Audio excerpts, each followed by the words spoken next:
வணக்கம் friends, welcome to சுபீஸ் wonderland. இன்றைக்கி நம்ம பார்க்க போகிற ரெசிபி ஒரு சைட் டிஷ் தாங்க.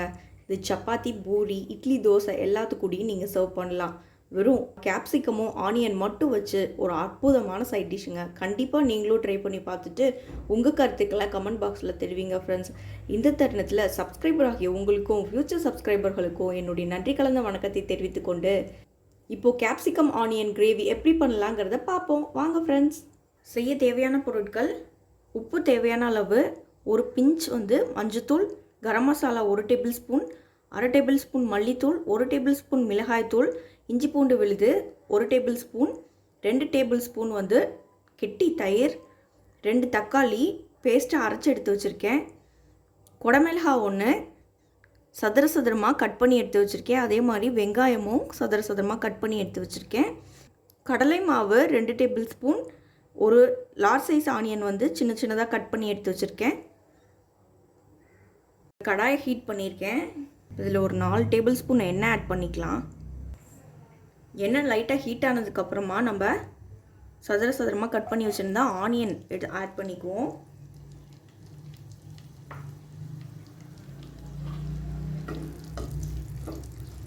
ஆனியன் நல்லா வதங்கட்டும். ரொம்ப நல்லா வதங்கணும்னு அவசியம் இல்லை, லைட்டாக கலர் சேஞ்ச் ஆகி வந்தாலே போதும்.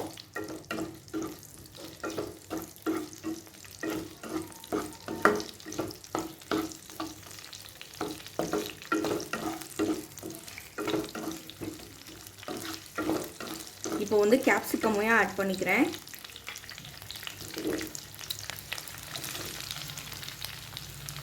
குடமிளகாயே சேர்த்தாச்சு. இதையும் நல்லா வதக்கி விட்டுக்கலாம்.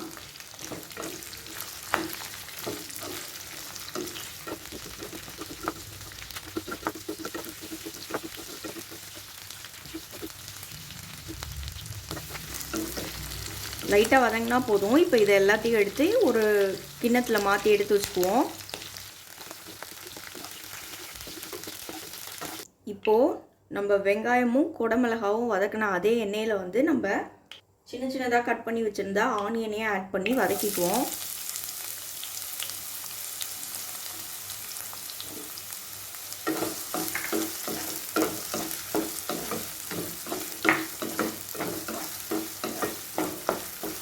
ஆனியன் நல்லா வதங்கட்டும்.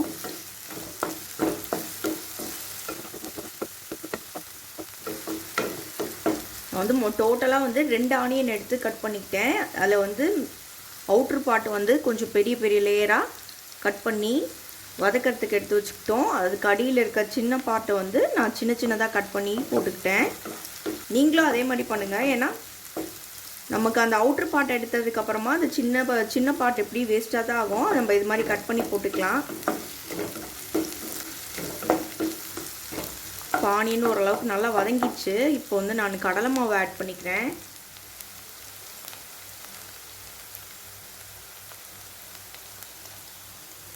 கடலை மாவு 2 டேபிள் ஸ்பூன் ஆட் பண்ணுறேன்.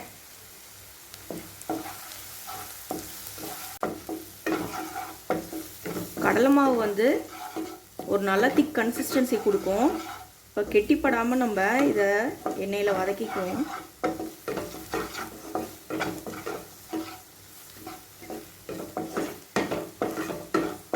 இப்போது இஞ்சி பூண்டு பேஸ்ட் ஆட் பண்ணிக்கலாம்.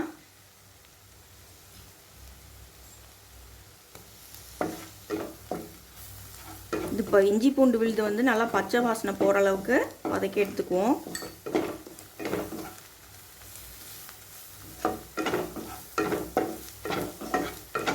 இப்போ நான் தக்காளி ஆட் பண்ணிக்கிறேன்.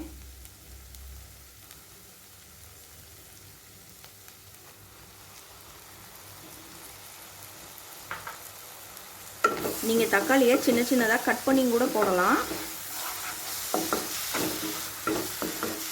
தக்காளியை நம்ம பியூரியை ஆட் பண்ணோன்னா கொஞ்சம் திக் கன்சிஸ்டன்சி கொடுக்குங்கிறனால நான் கொஞ்சம் அரைச்சி போட்டிருக்கேன்.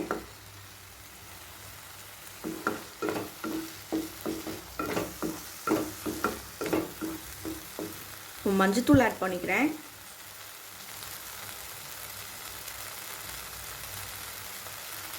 மஞ்சத்தூள் ஒரு பிஞ்ச் ஆட் பண்ணால் போதும், இல்லாட்டி இதோட கலர் ரொம்ப அதிகமாக தெரியும். மிளகாய்த்தூள் ஆட் பண்ணிக்கிறேன்.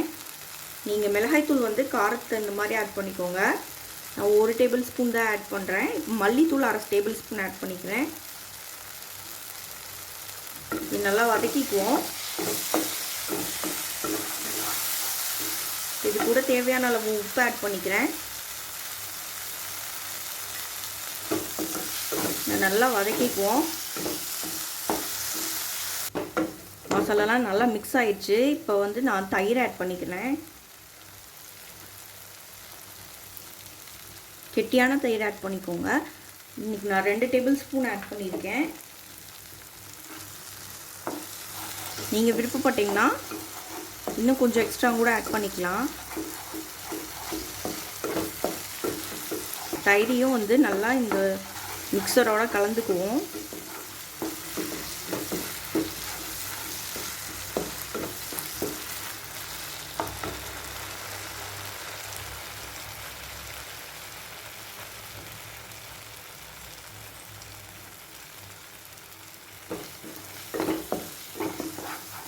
இப்போ வந்து நான் இது கூட தண்ணி ஆட் பண்ணிக்கிறேன். கிரேவி கன்சிஸ்டன்சிக்கு தகுந்த மாதிரி நம்ம தண்ணி ஆட் பண்ணிக்குவோம்.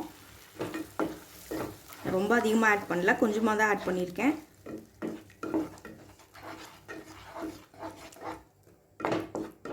ஒரு 5 நிமிஷம் நல்லா கொதிக்க விட்டுறேன்.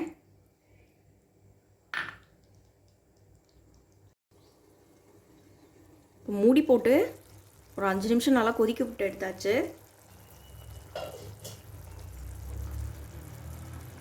நல்லா கலந்துக்கலாம்.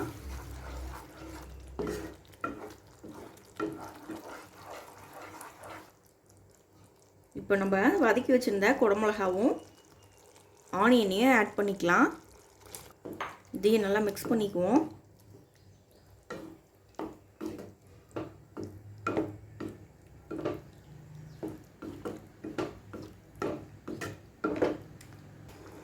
ஃபைனலாக நம்ம கரம் மசாலா ஆட் பண்ணிக்கலாம். நல்லா இதையும் மிக்ஸ் பண்ணிக்குவோம்.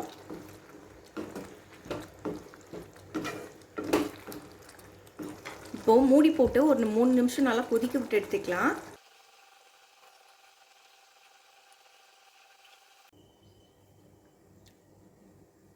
நல்லா கொதிச்சு வந்துடுச்சு. எப்படி வந்திருக்குன்னு பார்ப்போம்.